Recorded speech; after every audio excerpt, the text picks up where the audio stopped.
नमस्कार साथियों। राजस्थान के प्रजामंडल आंदोलनों के बारे में पढ़ रहे थे और जो पिछली क्लास थी हमारी उसमें हमने धौलपुर प्रजामंडल, क्योंकि हम मत्स्य क्षेत्र के प्रजामंडल पढ़ रहे थे तो हमने कहा कि मत्स्य क्षेत्र में सबसे पहले जो प्रजामंडल हमें गठित होता नजर आ रहा है वे विद्यार्थी धौलपुर प्रजामंडल है।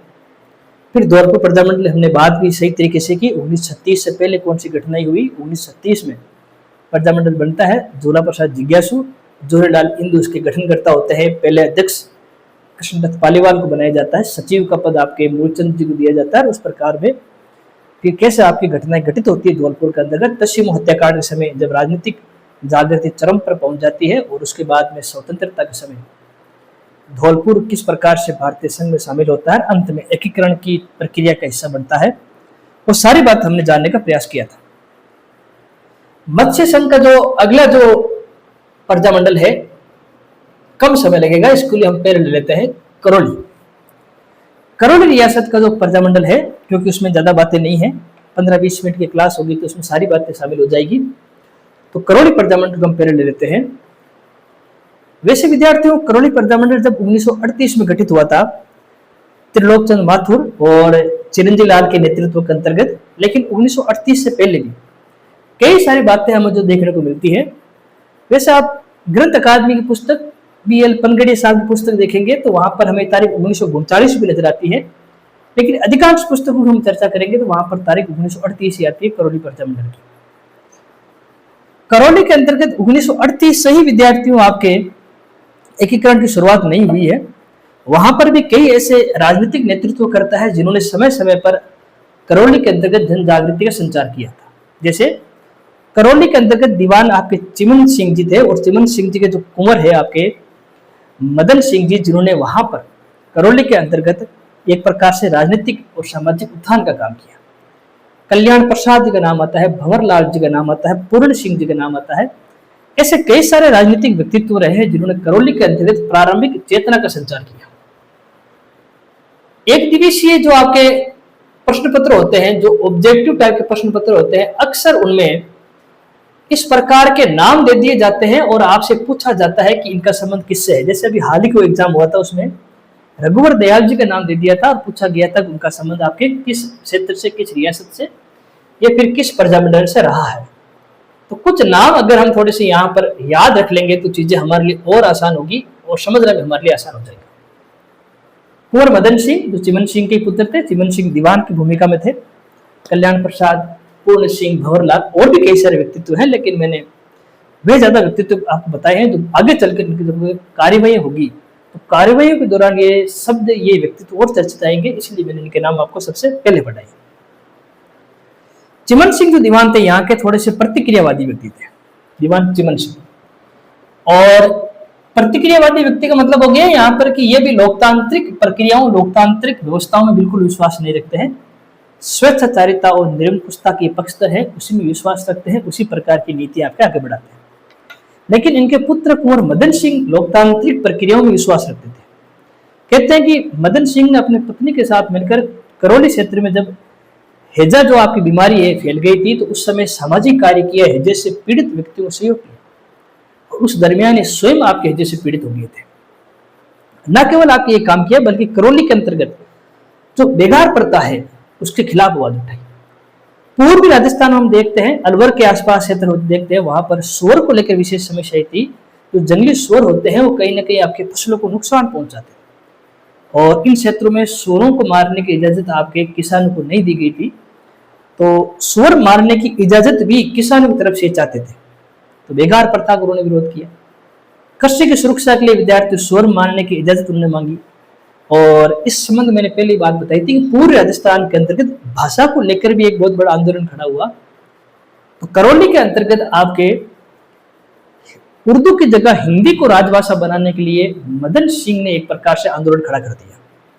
जैसे हम देखते हैं आपके धौलपुर के अंतर्गत झूला प्रसाद जिज्ञासु जोरीलाल इंदु के नेतृत्व में नागरिक प्रचारण सभा बनी थी, तो उसने हिंदी को लेकर आपके एक प्रकार का आंदोलन खड़ा किया था। वैसे ही आंदोलन हमें यहाँ पर मदन सिंह जी द्वारा खड़ा किया जा रहा है। तो प्रारंभिक राजनीतिक चेतना का संचार करने वाले व्यक्ति और कोई नहीं, विद्यार्थी मदन सिंह जी। इसके बाद विद्यार्थी जो भंवरलाल शर्मा है, जिनके नाम में भी लिखा है, भंवरलाल शर्मा जी ने आपके जो चरखा संघ है उस चरखे संघ की गतिविधियों को करौली के अंतर्गत प्रचारित करने का काम किया। अब चरखा उस समय राष्ट्र का प्रतीक था, राष्ट्रवाद का प्रतीक था। महात्मा गांधी जी ने इसके लिए सभी जगह आह्वान किया था। स्वदेशी का प्रतीक था, ब्रिटिशों से विरोध करने का, उनका प्रतिरोध करने का प्रतीक था। तो चरखे और उनसे जुड़ी सामाजिक गतिविधियां करौली के अंतर्गत आपके प्रचारित करने का काम जिस व्यक्तित्व द्वारा किया जाता है वो आपके भंवरलाल शर्मा। जिस प्रकार से मदन सिंह कार्य कर रहे हैं उसी प्रकार से हमें भंवरलाल शर्मा भी कार्य करते नजर आते हैं। यहां पर जो अगला महत्वपूर्ण हमें व्यक्तित्व नजर आ रहा है विद्यार्थियों, वह है चिरंजी लाल शर्मा। आपने चिरंजी लाल शर्मा जो शब्द है, इनके अलावा भी कई सारे नाम पढ़े हैं इनसे मिलते जुलते। एक आपने शब्द पढ़ा था चिरंजी लाल मिश्र, जयपुर प्रजामंडल के जो पहले अध्यक्ष बने थे आपके, वो चिरंजी लाल मिश्र थे। एक आपने नाम पढ़ा चिरंजी लाल अग्रवाल। जयपुर प्रजामंडल के समय जब आपसी फूट हुई थी तो प्रगतिशील प्रजामंडल दल का गठन करने वाले जो व्यक्ति थे उनका नाम था चिरंजी लाल अग्रवाल। तो चिरंजी लाल मिश्र और चिरंजी लाल अग्रवाल का संबंध जयपुर रियासत से है। मैं यहाँ चिरंजी लाल शर्मा जी की बात कर रहा हूँ और इनका संबंध विद्यार्थियों आपके करौली से है। चिरंजी लाल शर्मा जी ने जब सविनय अवज्ञा आंदोलन हुआ था, नमक सत्याग्रह हुआ था 1930 में, तो उस समय इन्होंने अजमेर के अंतर्गत सत्याग्रह में भाग लिया था। तब उन्हें गिरफ्तार करके 4 माह की सजा हुई थी। एक बार शायद किसी एग्जाम पूछा गया था इस सविनय अवज्ञा आंदोलन से जुड़ा प्रश्न, एक स्थान दे दिया गया था और पूछा गया था कि इस स्थान पर सविनय अवज्ञा आंदोलन में राजस्थान की ओर से किस व्यक्ति ने भाग लिया था। तो उसको ध्यान रखना आपके करौली के संबंध में है। आपके चिरंजी लाल आपके शर्मा जो करौली के थे और उन्होंने अजमेर के अंतर्गत नमक सत्याग्रह के विरुद्ध आपके एक प्रकाशित कार्य किया, क्योंकि अजमेर ब्रिटिशों के नियंत्रण में था और नमक सत्याग्रह कहने के ब्रिटिशों के विरुद्ध था। तो ब्रिटिशों का विरोध करना है तो रियासतों में नहीं होगा, वो ब्रिटिश प्रांतों में उनके क्षेत्रों में होगा। इसलिए अजमेर के अंतर्गत नमक सत्याग्रह में बड़ी स्तर पर दिखाई देता है और उसी स्तर में भागीदारी निभाने का विद्यार्थी आपके चिरंजी लाल शर्मा ने किया। इसके बाद विद्यार्थी जो हम अगला नाम पढ़ते हैं त्रिलोक चंद माथुर। अब जैसे हमने शुरुआत के नाम पढ़े, लेकिन अब प्रजामंडल से जुड़े व्यक्ति तो आते हैं, तो ये नाम थोड़े से लोकप्रिय हैं इसलिए हम सब याद रखते हैं। चिरंजी लाल शर्मा और त्रिलोक चंद माथुर तो नाम इतने लोकप्रिय है कि बच्चे अपनी अंगुली पर इनको रटकर रखते हैं। त्रिलोक चंद ने विद्यार्थियों करौली राज्य सेवक संघ एक संस्था थी और इस संस्था की अध्यक्षता की भूमिका निभाई। करौली राज्य सेवक संघ, आप थोड़ा सा नाम याद रखेंगे, करौली राज्य सेवक संघ, और इसकी अध्यक्ष की भूमिका निभाते हुए उन्होंने जन जागृति का काम किया था। 1938 विद्यार्थियों प्रांतीय कांग्रेस कमेटी अजमेर उसकी एक शाखा यानी इंडियन नेशनल कांग्रेस की एक शाखा 1938 में इन्होंने करौली में स्थापित की थी। तो आप देख रहे हैं राष्ट्रीय स्तर के संगठन से इन्होंने रियासत को जोड़ने का प्रयास किया, क्योंकि इंडियन नेशनल कांग्रेस राजनीतिक गतिविधियों को बढ़ावा दे रही थी और 1938 में तो वैसे हरिपुर अधिवेशन हो चुका है जहां कांग्रेस ने बिल्कुल अपना समर्थन रियासतों को दे दिया है, रियासतों के सम्मेलनों को, उनके संगठनों को, उनके आंदोलनों को दे दिया है। तो उसी प्रक्रिया में बैठे हुए आपके जो कांग्रेस कमेटी है अजमेर की, उसके एक शाखा के रूप में करौली के अंतर्गत एक आपके शाखा खोलने का काम विद्यार्थी त्रिलोक चंद माथुर जी ने किया था। और 1938 वे वर्ष था जब विद्यार्थी करौली प्रजामंडल का गठन किया गया। इस तरह से जो करौली प्रजामंडल है उस प्रजामंडल का गठन 1938 में हुआ था। जो हिंदी ग्रंथ अकादमी की पुस्तक है, एक कुछ पुस्तकों में तो आप अधिकांश पुस्तक देखेंगे हिंदी ग्रंथ अकादमी 1938 ही है, लेकिन BL पनगड़िया साहब की पुस्तक देखेंगे तो वहां 1939 आया हुआ है। तो तय याद रखना। और इनकी जो आपके प्रजामंडल की स्थापना करने में जिन व्यक्तियों का ज्यादा योगदान दिखाई दे रहा है वो आपके चिरंजी लाल शर्मा और त्रिलोक चंद माथुर है।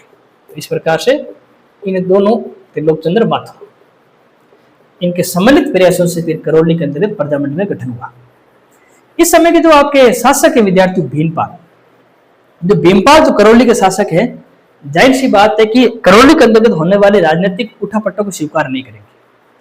और करौली के शासक भीमपाल ने कुछ ऐसे कार्य किए हैं जो हमें प्रतिक्रियावादी नजर आते हैं और उनके कार्यों से एक बात स्पष्ट हो जाती है कि कहीं ना कहीं अपनी रियासत के अंतर्गत जो राजनीतिक चेतना संचारित हो रही है, लोकतांत्रिक प्रक्रिया विकसित हो रही है, उनको रोकना चाहते हैं। और उस रोक की प्रक्रियाओं में उसने कई ऐसे कदम उठाए हैं जो कहीं ना कहीं प्रजामंडलों को कुछ पीछे ले जाने का काम करते हैं। जैसे हमने अभी पढ़ा था आपके वकील कल्याण प्रसाद, क्योंकि ये प्रजामंडल से जुड़े हुए थे, 17वीं सदी से थे, तो कहते हैं कि इनको बंदी बना लिया जाता है, इनको सजा होती है, इनके वकालत करने पर रोक लगा दी जाती है, इनको राज्य से एक प्रकार से निर्वासित कर दिया जाता है। ये काम भीमपाल जी ने कल्याण प्रसाद जी विरुद्ध किया था। जो भंवरलाल जी हैं, इनके जो परिवार से हैं, जो इनके पिताजी हैं, उनकी जागीरें जब्त कर ली गई थी, क्योंकि भंवरलाल ने भी कहीं ना कहीं इस प्रजामंडल में सक्रिय योगदान दिया था। इसके अलावा जो पूर्ण सिंह जी है, इनको भी राज्य की नौकरी से बर्खास्त कर दिया था, क्योंकि ये भी हमें सक्रिय आपके प्रकार से कार्यकर्ता नजर आते हैं। तो आप देखेंगे वकील कल्याण प्रसाद हो गए, भंवरलाल हो गए, पूर्ण सिंह हो गए, आप देखते हो इन पर किस प्रकार से भीमपाल ने प्रतिक्रियावादी घटनाओं या प्रतिक्रियावादी आपके नीतियों के तहत उनको किस प्रकार से दंडित करने का काम किया। लेकिन जब लोकतांत्रिक प्रक्रिया स्थापित होना शुरू हो जाती है तो फिर उससे बाढ़ को रोकना कोई इतना आसान काम नहीं होता। जितना आप लोकतांत्रिक गतिविधियों को दबाने की कोशिश करेंगे वो उतनी तेज गति से फिर हमारे सामने नजर आती है। और एक कई विद्यार्थियों एक भविष्य में जब कभी सेंटेंस बेस्ड प्रश्न आएगा तो शायद ये कहीं पूछा जाएगा, जब करौली के अंदर ये प्रजामंडल गठन होता है तो इस प्रजामंडल ने उस समय कहीं भी उत्तरदायी शासन की मांग नहीं की। जब आप कोई भी प्रजामंडल पढ़ते हो ना, वहां सबसे पहले ये आता है जैसे प्रजामंडल गठित होता है सबसे पहले उत्तरदायी शासन की मांग की। लेकिन करौली के संदर्भ में ऐसा नहीं होता है। करौली में क्या होता है, 1946 को एक पूर्वी रियासतों का एक मिला जुला सम्मेलन, पूर्वी रियासत के अंदर के जितने भी दिशा के जितनी भी रियासतें हैं उनकी राजनीतिक संस्थाएं, राजनीतिक संगठन, राजनीतिक नेतृत्वकर्ताओं एक सम्मिलित सम्मेलन बुलाया जाता है।